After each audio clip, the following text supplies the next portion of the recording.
በደቡብ ኢትዮጵያ ክልል የጋሞ ዞን ጨንቻ ወረዳ በዶርዜ ባህል በአፕል ምርትና በቀዳሚ የቱሪስት መዳረሻነቱ በስፋት ይታወቃል።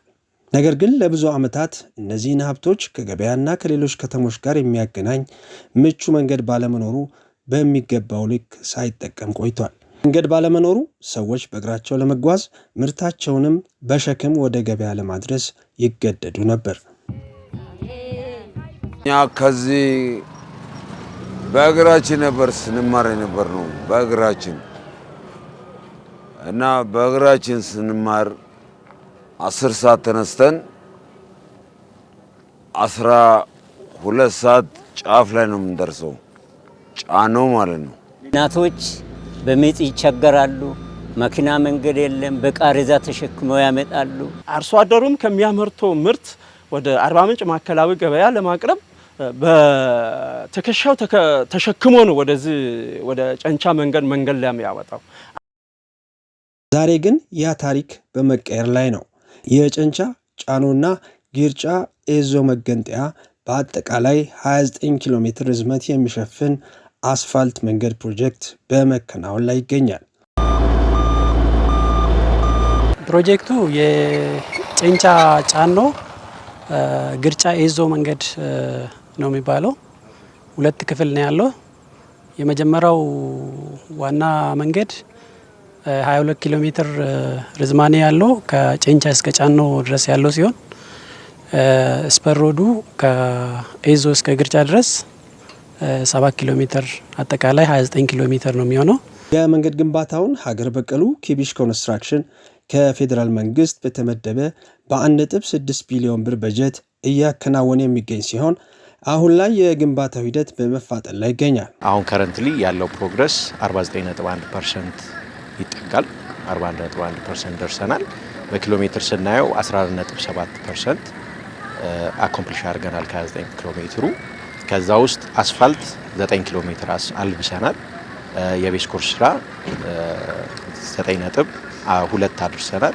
የሰቤት ስራ ደግሞ 9.5 ኪሎ ሜትር አድርሰናል። ፕሮጀክቱ በተለይ ከቅርብ ጊዜ ወዲህ በተሰጠው ልዩ ትኩረት በመጪው ዓመት ሙሉ በሙሉ እንዲጠናቀቅ ዋና ስራዎቹ ተጠናቀው ለአገልግሎት እንዲውሉ በሚል በተሰጠን አቅጣጫ መሰረት እየሰራን ነው የምንገኘው። የፕሮጀክቱ አስቸጋሪ መልክዓ ምድራዊ አቀማመጥ፣ የተራዘመ የዝናብ ወቅትና የግብዓት አቅርቦት ችግሮች የግንባታ ስራውን ፈትነዋል። ሆኖም አሁን ላይ ያለውን አንጻራዊ መሻሻል በመጠቀም ስራው በቀንና በሌሊት እየተከናወነ ይገኛል። እዚህ ፕሮጀክት በጣም ትልቁ ፈተና 3 ብለን ብንገልጻቸው እንችላለን። የመጀመሪያው ፈተና ምንድን ነው? ቅድም እንዳነሳሁት የተራዘመ የዝናብ ወቅት ነው። ረዥም ነው የዝናብ ወቅቱ።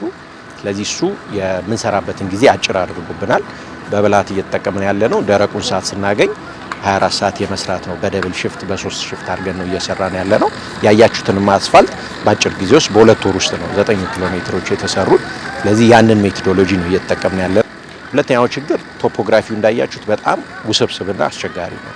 ሜዳ አይደለም፣ ተራራማ ነው። ስለዚህ ሙሉ ፕሮጀክቱ ማለት ይቻላል ከ70% በላይ ተራራማ የሚባል ነው። ስለዚህ እሱን አስቸጋሪ ስለሚያደርግ ለስራ ስለሚያስቸግር ለትራፊክ ማኔጅመንቱ ዲቱር አይኖረውም። ሀፍዊድስ እያደረግን ነው የምንሰራው። ስለዚህ እሱ በጣም ቻሌንጂንግ አድርጎብናል የማውንቴኒየስ ሴክሽን መሆኑ። እሱንም ብዙ ማሽኖች ዲፕሎይ ለማድረግ ሞክረን በዛ እየተወጣ ነው ያለ ነው። ሶስተኛው የግብዓት አቅርቦት ነው። ነዳጅና የቢትመን አቅርቦት ችግር ገጥሞላል። በዚህ ረገድ በኢትዮጵያ መንገዶች አስተዳደር በኩል የቅርብ ድጋፍና ክትትል እየተደረገለት መሆኑን የስራ ተቋራጩ ገልጿል። በተለይ ከመንገዶች አስተዳደር ጋር በቅርበት ፎሎ አፕ አለ። በቅርበት እገዛ ይደረግልናል።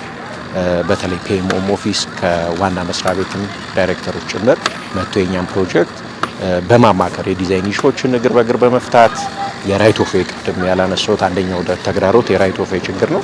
የራይት ኦፍ ዌይ ችግርን እግር በእግር በመከታተል በመፍታት ከሰራተኞቻችን ጋር በቅርበት ችግሮችን ቀርበው በመፍታት እንዲሁም ሳይት ላይ በመቀመጥ ጭምር ለ1 ወር ለ2 ወር በመቀመጥ በተለይ የአስፋልቱን ስራ ስንሰራ በደንብ እገዛ ተደርጎልን እየሰራን ያለ ነው። ግብዓት ጋር ተያይዞ በሀገር ደረጃ ያጋጠሙንን ችግሮች አሁንም ከሚመለከታቸው ከመንግስት ባለድርሻ አካላት ጋር በመሆን ለፕሮጀክቱ ቅድማ እንዲሰጥ በደብዳቤም በአካልም በመነጋገር እነዚህ ችግሮች እንዲቀረፉ በማድረግ አሁን ላይ የተሻለ አፈጻጸም ላይ እንዲገኝ አድርገናል።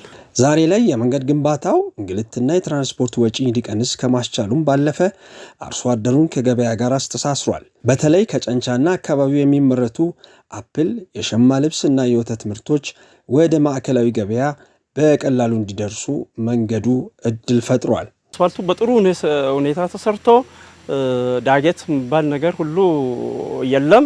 ስለዚህ አሁን ድሮ ምርቶቻችን አርሶ አደር አካባቢ ነው ምርቶቻችን ወደ መንገድ አርሶ አደሩ እየተሸከመ ነው የሚያወጣው። አሁን ግን በቀበሌው አቋርጦ ስለሚሄድ ከባድ በዚህ ለውጥ ህብረተሰቡ ከባድ ለውጥ አግኝተናል። ሁለተኛ መወለድ ብዬ ነው የሚቆጥረው። ይሄ ዘላለም የተረሳ አገር ነበር። አሁን እግዚአብሔርና መንግስት አይቶን ይሄንን ያላየነውን አዲስ ነገር አየን ማለት ነው። አምቡላንስም በጊዜ ይገባል።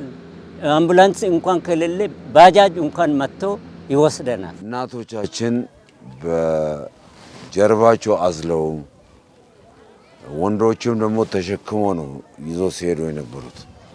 ግን ያ ክስተት አሁን ቀርቷል። ስለዚህ በፍቅር በሰላም በመኪና ይደርስላቸዋል። ከዚህም ባለፈ ፕሮጀክቱ የዶርዜን ባህል ተፈጥሮና የቱሪዝም ሀብት ከጎብኚዎች ጋር ለማገናኘት ወሳኝ መሰረተ ልማት ነው። ቱሪስቶች በቀላሉ እንዲደርሱ በአካባቢው የሚገኙ ሎጆች እና የቱሪዝም ማዕከላት ተደራሽ እንዲሆኑ መንገዱ እድል ይፈጥራል። ዘርፈ ብዙ ነው። ከነሱ ውስጥ ከቱሪዝም ኢንዱስትሪ ጋር ተያይዞ ያለው በተለይ ዶርዜ መንደር፣ ዶርዜ ሎጆች፣ ነጻ የዶርዜ ሎጅ የሚባለውን አክሰስ ለማድረግ ልዩ ጠቀሜታ ነው ያለው በትልቁ።